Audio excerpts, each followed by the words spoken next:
Good afternoon, everybody. Thank you for being here today. We are going to get to my remarks and Q&A as always, but I do have the FBI Director with me here, Kash Patel. You all know him well, and he's here to provide an update for you all with respect to China. As you know, President Trump had a very successful meeting on his trip to Asia with President Xi, where they discussed the need for China to crack down on fentanyl production and distribution, which ultimately makes its way here to the United States of America. And the FBI Director recently traveled to China following President Trump's meeting to meet with his counterpart in Beijing. And he has a really positive announcement for the American people to share. So the President wanted me to bring the FBI Director out to share that with all of you today. So Kash, please, thank you for being here. Thanks, Caroline. As Caroline mentioned, we have some tremendous news thanks to President Donald J. Trump once again for the American people. As soon as the President of the United States took office, he issued a mandate to rid America of the scourge that is fentanyl, a drug that has killed hundreds of thousands of Americans. Thanks to his leadership and direct engagements with China, we set up a framework to execute that mission 8 months ago. Attorney General Bondi immediately thereafter took steps to engage her counterpart in China at the Ministry of Public Security. Pursuant to their direct discussions, as the FBI Director designated to run counterpoint on this, along with the Secretary of State Rubio and Ambassador Perdue and the team here at the White House, we set forward a path to implement the policy needed to crush the plague of fentanyl. Deputy Attorney General Blanche and our teams have been hard at work ever since, ultimately culminating in my trip to Beijing last week. This was only possible due to President Trump's historic engagement with President Xi just a few short weeks ago that set the stage for today's announcement. At that meeting, the leaders reached an agreement. But just to put this in frame for the American people, a reminder here that nearly 100,000 people died of fentanyl overdoses just last year alone. Here, this year, under this president, the FBI has seized 1,900 kilograms of fentanyl so far. That is a 31% increase from the same time period last year. To put it in perspective, that's enough fentanyl to kill 127 million Americans. Fentanyl precursors are what makes up fentanyl. While we, the interagency, the Department of Justice, have been fighting hard to seize and stop drug traffickers, we must attack fentanyl precursors, the ingredients necessary to make this lethal drug. That was the sole purpose of my trip to China, to eliminate these precursors. And if successful, we would suffocate the drug trafficking organization's ability to manufacture fentanyl in places like Mexico. This was the first time an FBI director has been to China in over a decade and received the audience with his counterpart to address this matter directly. And again, thanks to President Trump's direct engagement with President Xi, the government of China committed fully to my engagement there on the ground in Beijing at a level never seen before. While at Ministry of Public Security headquarters, I met with my counterpart at MPS, where the Chinese government agreed on a plan to stop fentanyl precursors. What does that mean? The People's Republic of China has fully designated and listed all 13 precursors utilized to make fentanyl. Furthermore, they have agreed to control 7 chemical subsidiaries that are also utilized to produce this lethal drug. Effective immediately, essentially, President Trump has shut off the pipeline that creates fentanyl that kills tens of thousands of Americans. These substances are now banned, and they will no longer be utilized by the Mexican drug trafficking organizations or any other DTOs around the world to make this drug. This historic achievement has saved tens of thousands of lives. This historic achievement would not have been possible without the tremendous team of President Trump, the Attorney General, the Department of Justice, the Federal Bureau of Investigation, and Ambassador Perdue in China, whose ground-level engagements were imperative to achieving this result. This is yet another example of how President Trump defends the American people, provides security for the American people, and puts the American people first. This is a historic first-in-its-kind achievement by any president to stop the scourge of fentanyl, and it should be championed by every single American. This achievement will save lives. We are thankful for President Trump's steadfast leadership, and this FBI will fearlessly follow in his footsteps to ensure that this mission of safeguarding the American public is achieved every single day. Thank you. Thanks, Caroline. Kash. Thank you so much. Appreciate it. Okay. Thank you again, Director Patel. Before we get going, I do have one quick scheduling announcement.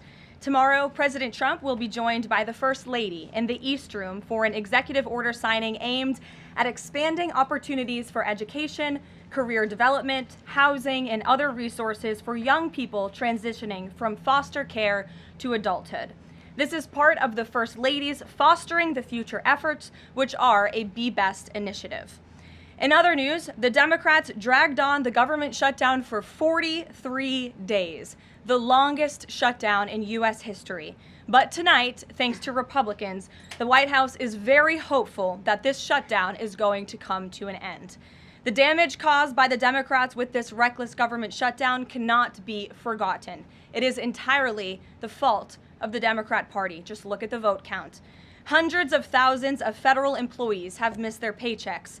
Tens of billions in wages and benefits were withheld, impacting vulnerable families. Millions of low-income Americans missed their SNAP benefits. Nearly 20,000 flights at airports across the country were delayed due to staffing shortages, causing Americans to miss family events, vacations, and work obligations. According to Airlines for America, an estimated 5.2 million travelers have had their flights disrupted over the course of the Democrat shutdown. And our economy has lost billions and billions of dollars in economic activity over the course of this shutdown, hurting consumer sentiment and crushing the travel and hospitality industries.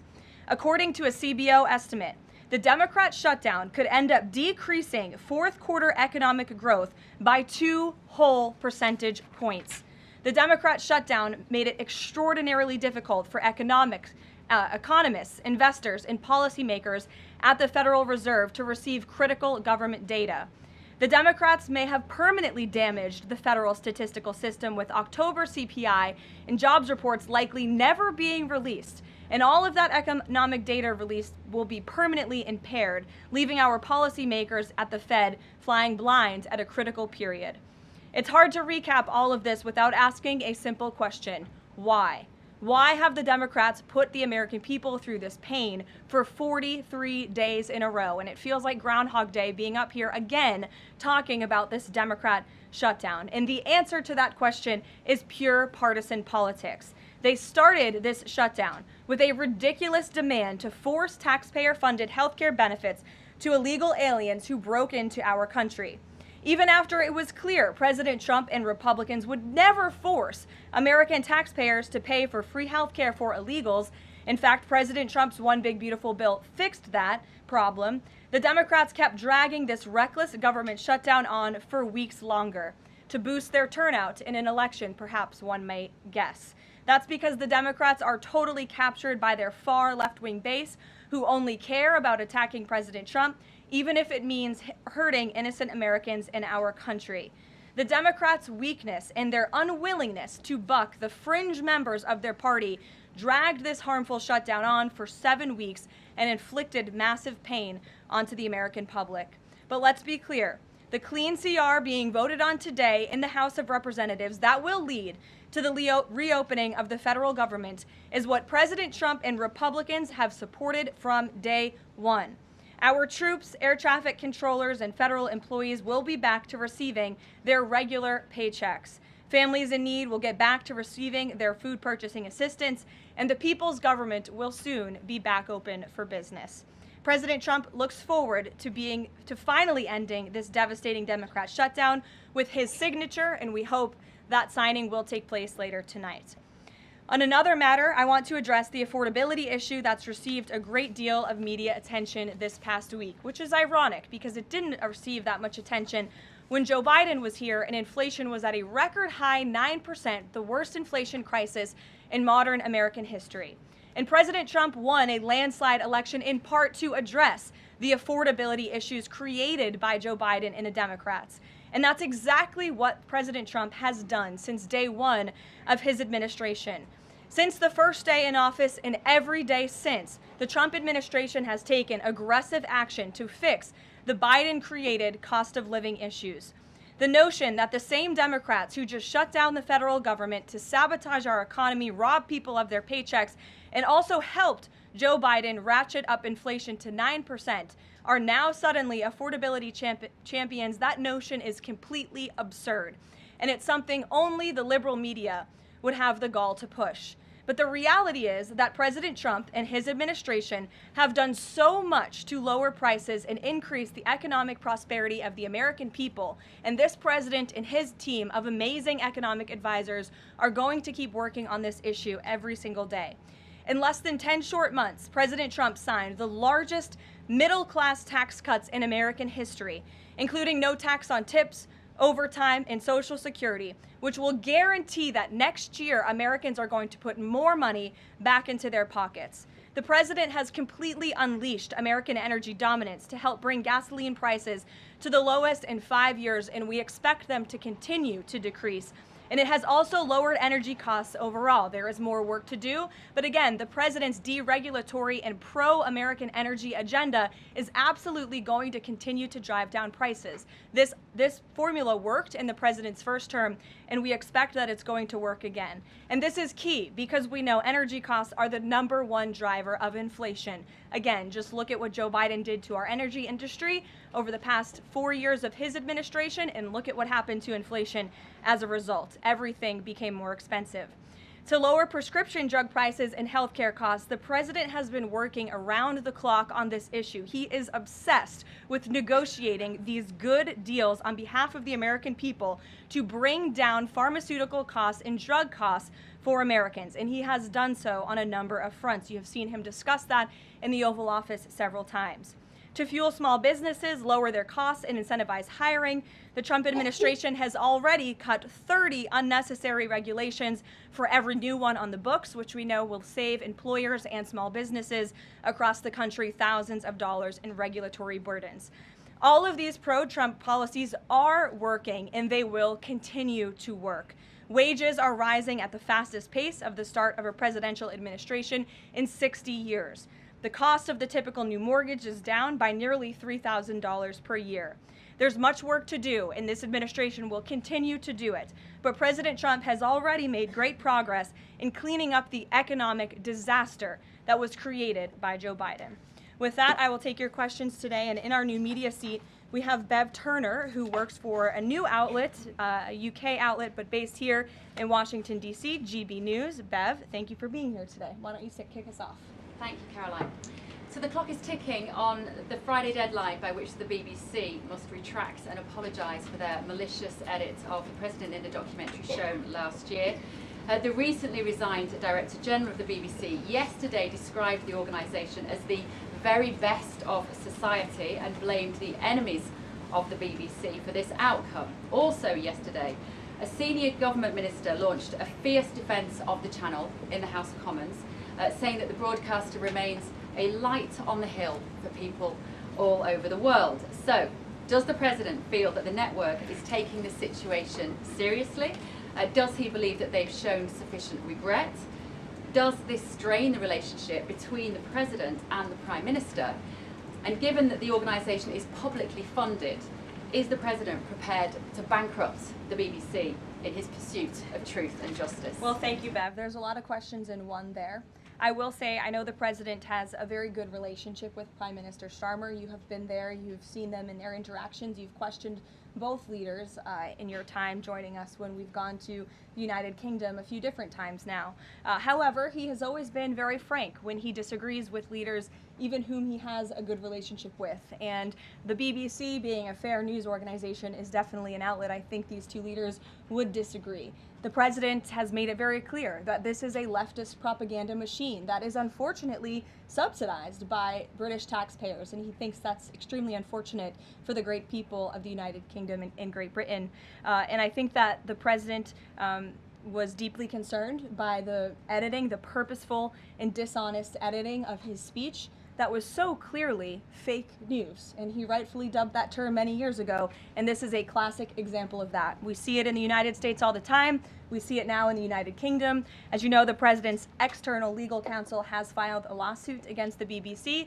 We expect that to continue, and whether they apologize or not is up to them. Thanks for being here, Bev. Ouija. Thank you, Caroline. Sure. I have your statement about the new Epstein emails that have been released by House Democrats. Separate from why you believe the emails were made public, can you address their substance? Did the president ever spend hours at Jeffrey Epstein's house with a victim? These emails prove absolutely nothing other than the fact that President Trump did nothing wrong. And what President Trump has always said is that he was from Palm Beach, and so was Jeffrey Epstein. Jeffrey Epstein was a member at Mar-a-Lago until President Trump kicked him out because Jeffrey Epstein was a pedophile and he was a creep. And this email you refer to with the name of a victim that was unredacted now and has since been reported on in this room, so I will go ahead and say it, Virginia Giuffre. And it was CBS's own reporting, Ouija, that recently wrote that Miss Giuffre maintained, and God rest her soul, that she maintained that there was nothing inappropriate she ever witnessed, that President Trump was always extremely professional and friendly to her. And so I think it's a question worth asking the Democrat Party, and you should all go ask them after this briefing, of why they chose to redact that name of a victim who has already publicly made statements about her relationship with Jeffrey Epstein and is unfortunately no longer with us. Mary. Thank you, Kelly. Two questions on this. In the interest of transparency, why not just go ahead, release the full files on Epstein, get this all over with? This administration has done more with respect to transparency when it comes to Jeffrey Epstein than any administration ever. In fact, this administration, the Department of Justice, has turned over tens of thousands of documents to the American people. We are cooperating and showing support for the House Oversight Committee. That's part of the reason you are seeing these documents that were released today, because of the House Oversight Committee's and Republicans' efforts to get these out to the public. This administration also moved, the Department of Justice also moved to unseal grand jury testimony, which we know, unfortunately, a judge declined those requests. So this administration has done more than any, and it just shows how this is truly a manufactured hoax by the Democrat Party. For now, they're talking about it all of a sudden because President Trump is in the Oval Office. But when Joe Biden was sitting in there, the Democrats never brought this up. This wasn't an issue that they cared about because they actually don't care about the victims in these cases. They care about trying to score political points against President Trump, as we have, of course, seen with this government shutdown. And this entire thing, again, it's not a coincidence to the American people at home. There are no coincidences in Washington, D.C. And it is not a coincidence that the Democrats leaked these emails to the fake news this morning ahead of Republicans reopening the government. This is another distraction campaign by the Democrat and the liberal media, and it's why I'm being asked questions about Epstein instead of the government reopening because of Republicans and President Trump. But given your Reagan. interest in transparency, Caroline, why are White House officials then meeting with Representative Boebert in an effort to try and get her to not sign this petition calling for the release of the files? Doesn't it show transparency that members of the Trump administration are willing to brief members of Congress whenever they please? Doesn't that show our level of transparency? Doesn't that show the level of transparency when we are willing to sit down with members of Congress and address their concerns? That's a defining factor of transparency, having discussions with members of Congress about various issues. And I'm not going to detail conversations that took place in the Situation Room in the press briefing room. Reagan. I have a question about the government shutdown. Thank you. The Middle East. I'm glad someone does. First, on the government shutdown, the shutdown deal reverses the administration's reps, and it also prohibits more from happening until the end of January. I'm wondering if the president had input on this element of the deal, and if he's at all disappointed that's going to reverse the downsizing of federal government that they did during the shutdown. I mean, look, I think it's about 6,000 workers total. When you look at that in comparison to the reduction in the federal workforce that this administration has done since January to get rid of the waste, the fraud, the abuse, and to reduce the size of our federal bureaucracy, we've done a lot of great work on that front, and we will continue to. But obviously, the president's main priority was to reopen the federal government and get people back to work, and that's what this deal accomplishes. And on the Middle East line, there's been reports in Israeli media that the U.S. is considering building a temporary military base on the Gaza border. Can you confirm these reports? So I had a conversation directly with the reporter who wrote this article, and this article was based on a single piece of paper, an inquiry that somebody in the Department of Navy made about an idea that may happen in the future. And this reporter deemed that as an official plan and ran with a story that the United States is looking into it. I checked with the highest levels of the United States federal government. This is not something the United States is interested in being engaged in. It's not something we are currently involved in right now that we will be funding. And the president has been very clear he doesn't want to see boots on the ground with respect to what's happening in the Middle East. We've made great peace. We've made great progress with the peace plan in Gaza, and we want to continue to see that move forward. But I put a comment in that story for a reason. And sometimes we see reporters take a piece of paper like this and just deem it as official policy, and sometimes that misleads people a little bit. Sure. There's been a question about UK intelligence sharing regarding the drunk interdictions involving Venezuelan boats. How will that affect the U.S. military operation? There's been a lot of discussion about the high caliber of the intelligence that has been provided before any of these military actions have taken place. I've seen that report. Oh, hello. I've seen that report. I'm familiar with the reporting, but we don't comment on intelligence matters, classified intelligence matters, as you know. As for the Trump administration's position on our narco-terrorist campaign in the Caribbean, it is going to continue, and the president has made it very clear he's not going to allow terrorists to bring illegal drugs that kill American citizens into our great country. Sure, John. I'll go to John and then Zolan. Go ahead. Thank you so much. Trump has talked about sending out $2,000 checks to U.S. citizens. Earlier this year, he also talked about sending a Doge dividend. That didn't materialize. Should U.S. Citizens expect the $2,000 proposal? Is the White House committed to making that happen? The White House is committed to making that happen, yes, and we are currently exploring all legal options to get that done. I don't have a timeline for you or any further details, but I can confirm for you that the president made it clear he wants to make it happen, and so his team of economic advisors are looking into it, and when we have an update, we'll provide one. Solon. You said at the top that one of the costs of the government shutdown was that people missed their SNAP benefits. Can you explain then why the administration went to court to fight the funding of food stamps and SNAP benefits? So recipients missed their SNAP benefits because the Democrats shut the government down, and they forced the administration to tap into a contingency fund that did not even fund the full entirety of this program.